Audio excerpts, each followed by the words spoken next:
probably noticed that under a walnut tree, many times the plants, either there's not many plants or the vegetation changes. Usually it's more of a vegetation change. So today we're going to talk about why is that and what do you do about it? What plants would help solve this problem? Because obviously some plants do quite well in the situation under this walnut tree. The reason for this is a fancy word called alleliopathy, or the plant is alleliopathic. So alleliopathy is this concept of the plant produces a compound, a chemical inside itself that it puts into the soil in one way or another. It gets into the soil and then it affects the growth of the other plants. The compound in the walnut that does this is thought to be juglone. Juglone is, and there may be other compounds, but juglone is definitely the one that is noticed and talked about as well. It's the one that's most well understood, shall we say. The only impact of juglone is not in this alleliopathic effect. There's other impacts as well. It is a compound that inhibits consumption of the plant, say the leaves of the walnut, by say insects.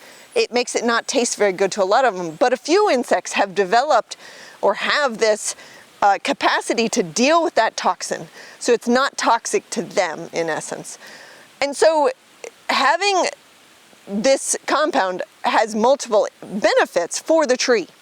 So where is the juglone in this plant, in this tree? Well, it's kind of throughout the tree, but there are certain areas that have more. So one example is in the hulls of the nut. So the nut is inside of here, and then this one is kind of being broken down because it's not just yesterday that it fell off the tree. But in this hull, there is a high concentration. There's also a high concentration in the buds of the plant and in the roots of the plant. So the roots under the soil actually have a lot of it as well. You'll find that the greatest impact of the juglone under a walnut tree is actually within the drip line of the tree. And so, you know, where the leaves of the tree go out to, the branches of the tree go out to, we call that the drip line. And that is where the greatest impact of the juglone, of the alleliopathic effect, is going to be. Not all soils seem to be equally impacted by the juglone because the juglone eventually gets from the tree right into the soil, and that's how it affects these other plants. Not all soils seem to be equally impacted. Poorly drained soils seem to be impacted more, but then also sandy soils or soils low in organic matter.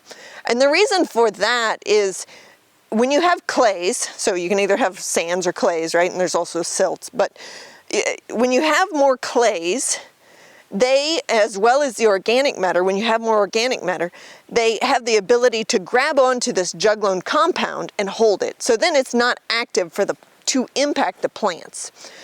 So sandy soils and low organic matter soils have more of it floating around that's not tied up by the soil, and so it impacts the plants more.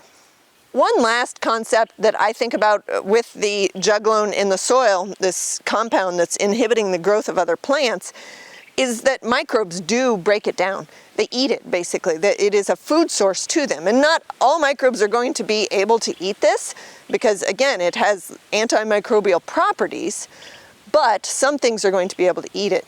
So if we can take and have a happy microbial system, have a healthy soil, in other words, what is it that gets us our healthy soil so that we can break these compounds down so that they don't impact our plants? Okay, the soil health principles in short, and I won't go into detail here, but in short, the soil health principles are: have a living root in the soil all year round. So something always growing with that root system functioning all year round. Keep the soil covered. So we want lots of dead thatch or plant material on top of the soil to protect the soil.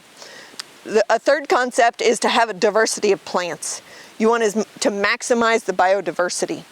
And another component of maximizing biodiversity is to incorporate grazing animals. And wildlife can also do that, but livestock as well.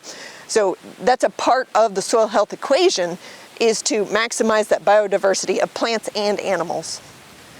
So if we can maximize the health of our soil, we maximize the health of those microbes.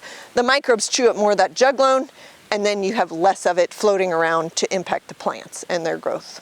So if we boil this all down to walnut trees produce juglone, It has an impact on the plants because it's in the soil. It impacts the plants that grow under a walnut tree.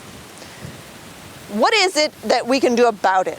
What plants would help solve this problem? And there's a lot of native plants that actually are quite good for helping solve this problem. One of my favorites is river oats. And I'm standing here under a walnut tree surrounded by river oats. So you can see it does quite well under this walnut tree. This is one of my favorite plants for this purpose. But also the wild Ryes, and there's one of those growing right here. The wild Ryes do well as well. So these are some other plants that we've noticed that don't mind growing under a walnut tree. Included in the group of wild Ryes is also bottlebrush grass,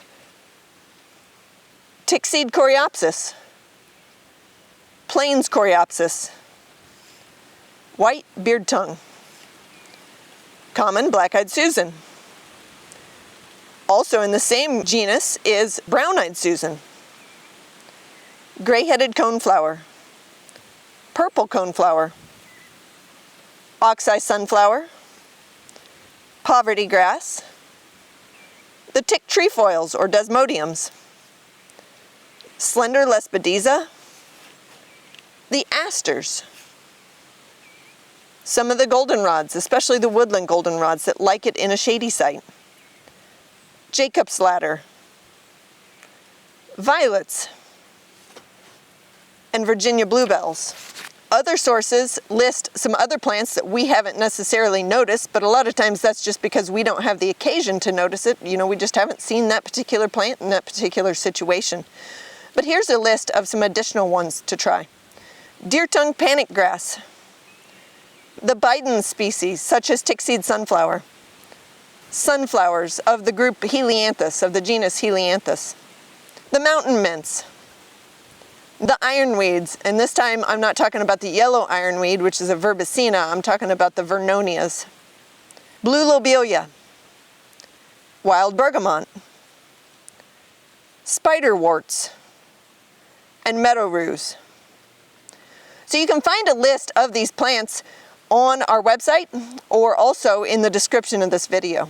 I'm Elizabeth with Hamilton Native Outpost, and one of our passions here is to get the right plant in the right place for people. Not only does that mean getting the right plant under the walnut tree, but it means thinking about the soils, thinking about the sun and shade that's in a site so that you get adapted plants. To learn more about native plants, check out our website, hamiltonnativeoutpost.com.